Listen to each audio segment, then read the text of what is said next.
Oi gente, tudo bem com vocês? A Pro está aqui novamente retornando para mais uma videoaula, né? Nesses 2 dias a gente teve atividade, teve aula de forma, digamos assim, em tempo real, mas hoje a gente dá continuidade ao nosso estudo. Hoje, terça e quarta, a gente continua com a prática das videoaulas, abrangendo aí esses coleguinhas que não conseguem, digamos, ter acesso às aulas de forma em tempo real. Então a prova vai começar a aula, como sempre, fazendo aí a nossa correção da atividade da aula passada. A Pro enviou no grupo da escola falando sobre os sinais de pontuação e o primeiro pede para você escrever para que serve cada um dos sinais de pontuação. Então o primeiro sinal que aparece aí para vocês é uma interrogação, então a gente vai escrever aqui, serve para fazer perguntas. Depois a gente tem uma exclamação que serve para pontuar frases que tratam de sentimentos. E o último, a gente tem um ponto final que serve para encerrar uma frase declarativa. Declarei alguma coisa, eu vou lá e encerro com o meu ponto final.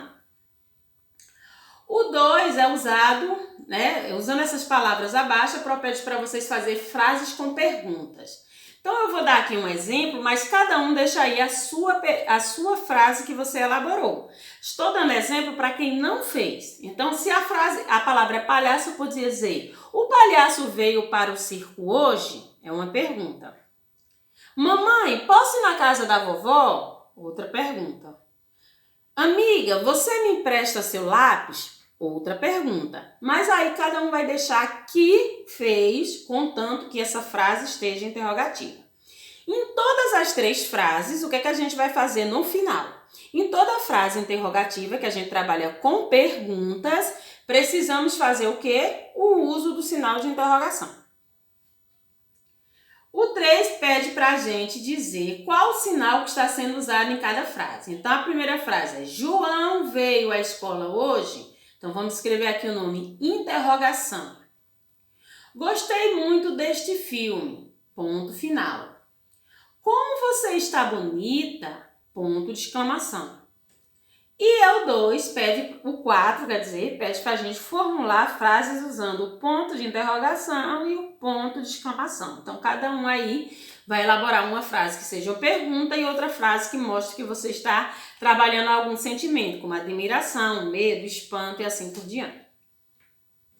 Vamos colocar a nossa data de hoje da correção. Vamos continuar no caderno. Nós temos aula hoje de redação, só que a Pro hoje não trouxe nenhum gênero textual novo, e sim, para vocês, eu trouxe aí uma revisão sobre os textos que compõem a tipologia narrativa. Então, a primeira coisa que a gente vai trabalhar é descobrir o que seria aí o gênero narrativo. Então, vamos lembrar aí tópicos importantes para que a gente entenda por que esses tipos de texto que a Pro vai apresentar fazem parte do gênero narrativo. Primeira coisa que eu tenho que saber é que todos esses textos que eu vou trabalhar, eles contam histórias. Então, para que você diga que um texto faz parte do gênero narrativo, o que ele precisa no primeiro momento fazer? Contar uma história. Só que as narrativas, elas se apresentam para vocês de formas diferentes. Existem 2 formas de trabalhar a contação de uma história. Eu posso trabalhar isso de forma oral, quer dizer, eu posso contar a história para a pessoa falando, ou eu posso trabalhar uma narrativa utilizando a escrita. Eu posso escrever essa história. Então, aqui, no primeiro momento, quando eu apresentei o gênero narrativo, eu já sei que todos os textos que compõem o gênero narrativo vão me contar histórias e que essa narrativa se apresenta de forma oral e de forma escrita. Todos os textos que vão aparecer aqui para vocês e que vocês já estudaram comigo, tem esses 5 elementos que compõem os elementos de uma narrativa. Porque quando eu enquadro um texto em um gênero textual, em uma tipologia textual, eu digo que aquele texto faz parte de um tipo narrativo, eu tenho que perceber se esse texto é composto por esses elementos. Então, o texto narrativo, ele precisa de personagens, ele precisa de tempo, ele precisa do espaço, ele precisa do narrador e ele precisa do enredo. Então vamos falar um pouquinho rapidamente de cada um. Personagem é quem participa da história. né? A história acontece a partir do personagem. O tempo é quando a história aconteceu. O espaço é onde a história aconteceu. O narrador é quem conta a história e ele pode se apresentar de duas formas, contando a própria história dele ou contando a história de alguém. E o enredo é justamente o elemento principal, que é que tipo de história eu estou contando. Eu estou contando a história de quê? Isso aí é justamente o que eu chamo de enredo. Outra coisa importantíssima aos tipos narrativos é ter essa mesma estrutura. Então, todos os textos narrativos, eles começam com a introdução, onde você apresenta ali todos os elementos, o espaço, o tempo, o personagem, o enredo, o narrador. Nesse primeiro momento, quando você começa seu texto, que é a situação inicial, tudo é para ser apresentado. Não tem problema nenhum ali no início do texto, por quê? Porque a função da introdução é apresentar os elementos da narrativa. Quem vai participar da história, quando a história aconteceu, onde a história vai acontecer, qual é o enredo e que tipo de narrador vai contar essa história para você. Mas aí eu preciso da segunda parte de uma narrativa, que é o desenvolvimento. No desenvolvimento, eu vou fazer uma quebra entre tudo que estava tranquilo, porque eu vou introduzir nessa história um problema. Eu preciso desse problema para que eu possa criar no desenvolvimento de uma história o clímax. O que é o clímax, Pro? É quando eu crio ali um momento maior de emoção, de tensão, e geralmente acontece quando eu apresento frente a frente o vilão e o mocinho da história. Por que a gente precisa do clímax? Porque a partir desse momento do clímax é que eu vou trazer a terceira parte de uma narrativa, que é justamente a conclusão. Na conclusão, eu vou fazer o desfecho, né? A coisa vai se resolver. O que era o problema tem que se resolver ali, o conflito da história vai ter que se resolver para que eu possa terminar a minha narrativa. Então, todos os textos que a Pro vai apresentar para vocês tem isso aí, tem a introdução, tem o desenvolvimento e tem a conclusão. Introdução, a apresentação dos elementos, desenvolvimento, a introdução do problema, conclusão, a resolução dos conflitos. Então, o primeiro texto narrativo que a Pro trouxe para vocês foi as histórias em quadrinhos. Eram narrativas diferentes. Por que eram narrativas diferentes? Porque além do texto, esse tipo de história, esse tipo de texto, traz também aí elementos gráficos. O que significa isso? Um texto atrelado a imagens. Nas histórias em quadrinhos, a imagem também nos ajuda a contar a história. Então, eu tenho ali nas histórias em quadrinho uma narração de uma história, estou contando uma história, mas eu também tenho a presença de imagens para trabalhar essa contação de história. São histórias que trabalham uma linguagem figurada, de uma literatura ilustrada. Então, o que diferencia a história em quadrinho dos demais textos narrativos é a presença das imagens.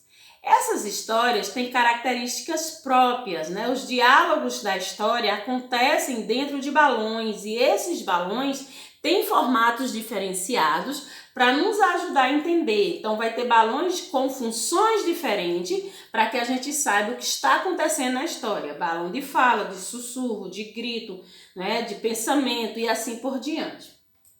Outra coisa que a gente precisa entender é que as histórias em quadrinho exploram muito os sinais de pontuação, tipo as exclamações, as interrogações, para trabalhar o sentimento dos personagens. Este tipo de texto trabalha muito as linguagens não verbais. O que são isso, Pro? Quando eu estou falando aqui com vocês, explicando a aula, eu estou usando a linguagem verbal. Se eu trago para vocês ali somente uma imagem, me apresento para vocês somente uma imagem, mas eu quero que você saiba, absorva ali alguma mensagem, eu estou trabalhando a linguagem não verbal. E as histórias em quadrinhos são elementos de narrativas que utilizam a linguagem não verbal. Eles trabalham com imagens para contar a história também.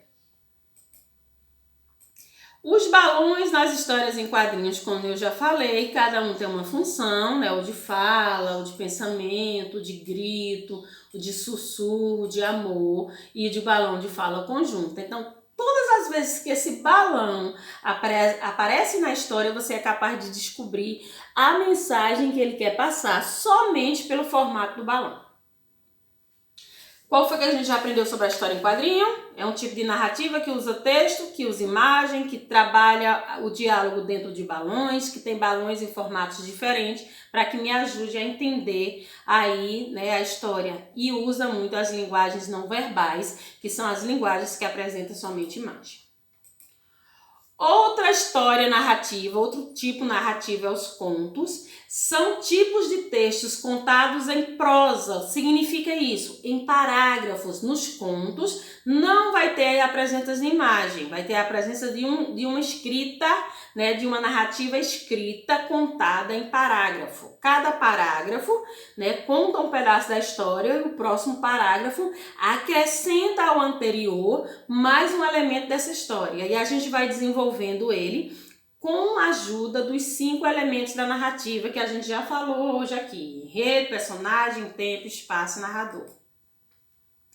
Aqui eu estou trazendo as imagens para vocês de alguns contos conhecidos, né? E esses contos, além de trazer para vocês aí a diversão por se tratar de textos literários, traz ensinamentos também sobre a essência do ser humano. Que sentido, Pro, esses ensinamentos? Quando ele fala sobre sentimentos como inveja, como amor, como amizade. Então são coisas da essência dos seres humanos que são muito trabalhados no conto de fada. Outra coisa muito característica do conto de fada é a presença do imaginário, né? O imaginário, o elemento imaginário, um elemento fictício, que é aquele que vem da sua imaginação, está presente a partir do momento em que você introduz magia para resolver conflitos. No desenvolvimento dos contos, vai acontecer ali em algum momento a introdução de um elemento mágico para resolver o conflito da história. Então, esse tipo de...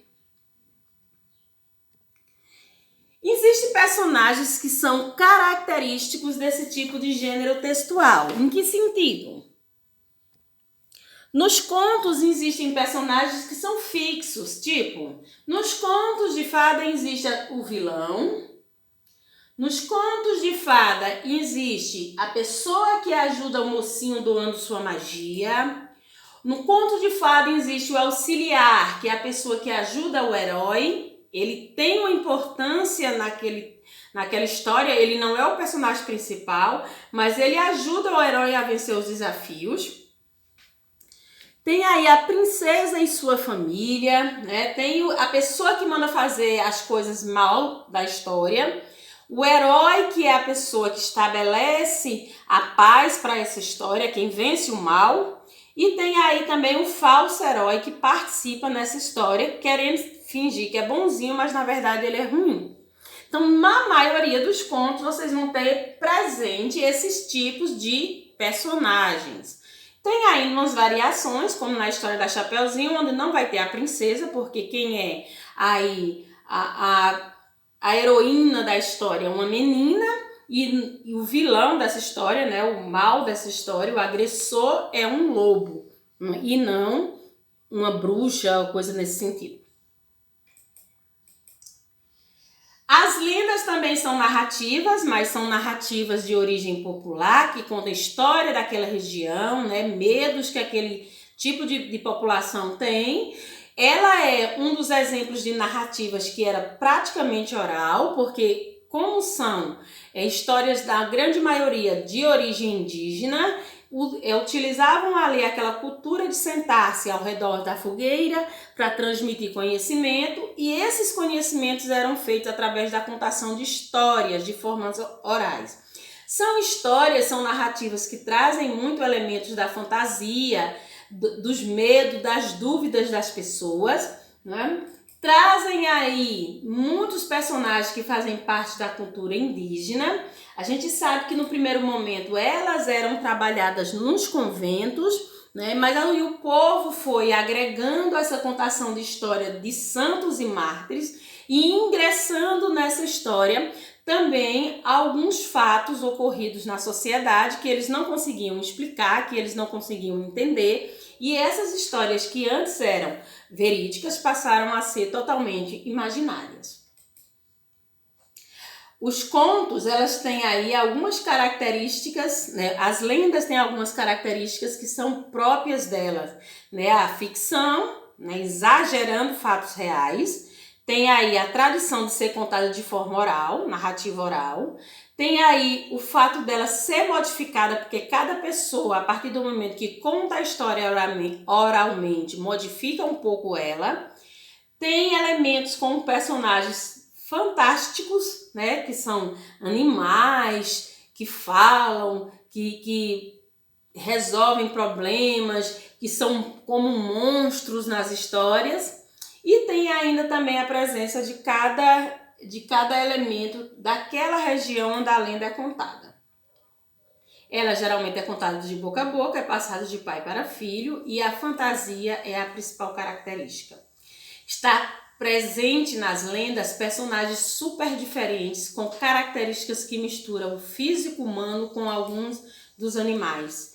E outra coisa, o sobrenatural é muito presente na estrutura, no desenvolvimento desse tipo de texto narrativo, que são as lendas.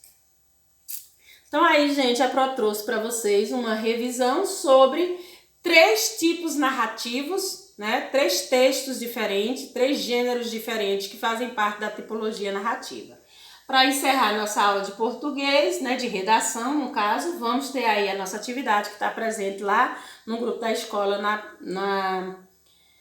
para vocês desenvolverem aí no caderno de redação. Então vamos ficar por aqui e até a nossa próxima aula.